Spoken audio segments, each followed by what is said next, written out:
Hello, Friendly Man here, and I'm here to talk to you a little bit about my background in religion before I got saved.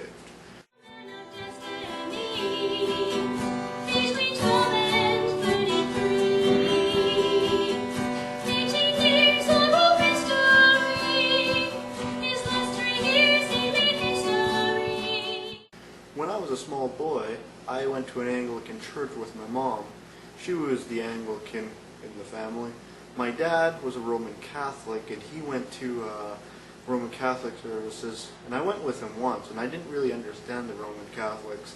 They stood up, and then some guy said something, and I couldn't figure what he said, and it was just all this random stuff that I just couldn't figure out. I even asked my dad, I was like, what's going on? Oh, that's from a different country, he said, and I was like, oh, okay. I didn't understand all that, so, right? And then the Anglican Church, I couldn't figure out to stand, to kneel, to sit. It was all random, and it was the same service over and over and over again.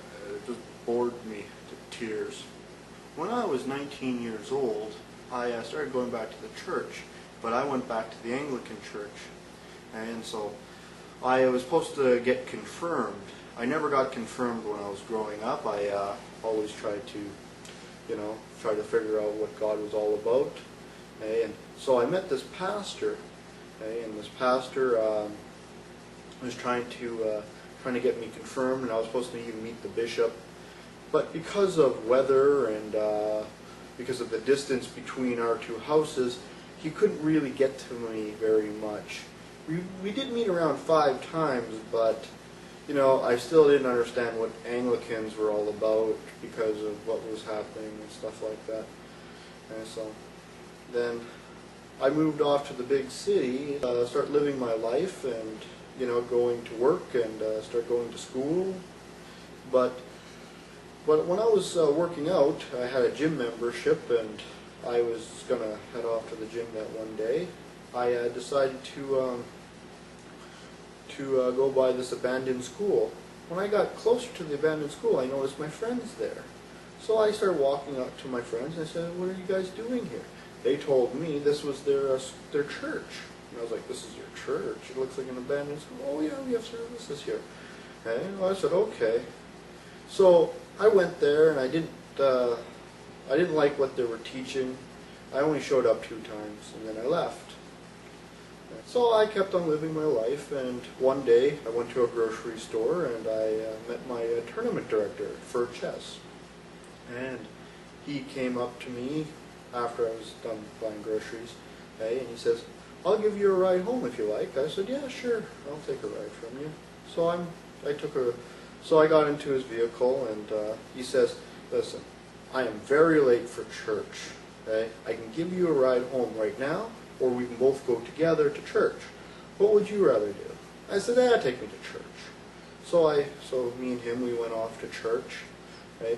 As soon as I got into the building, all I heard was the universe, and the universe was with God, and He's outside of the universe as well. And then the service was ended, and I didn't know even what to think about that church. So, but my pastor, he got up.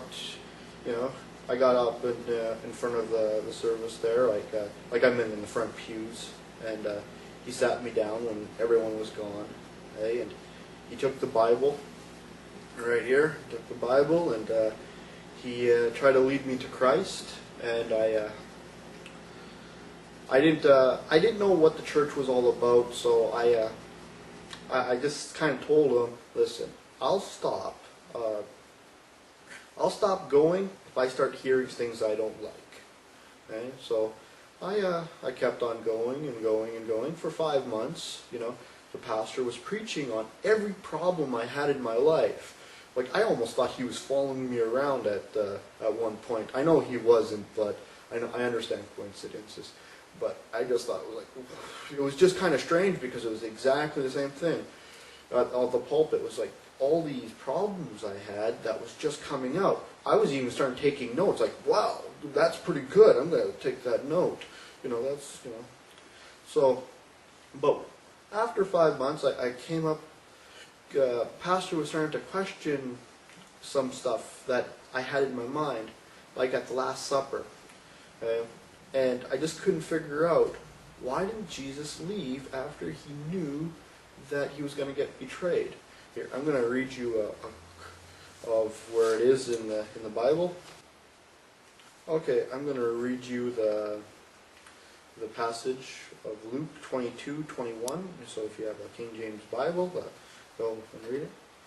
And it says, "But behold, the hand of him that betrayed me is with me on the table." So you can see here that one of the hands is on the table that is going to betray him. So Jesus had an awareness of someone was going to betray him. And I was always trying to figure out, like, why didn't he just run and leave? But that's not God. God is, he's there to, face his problems. And there was a sin problem, and that's what he was trying to get all fixed up.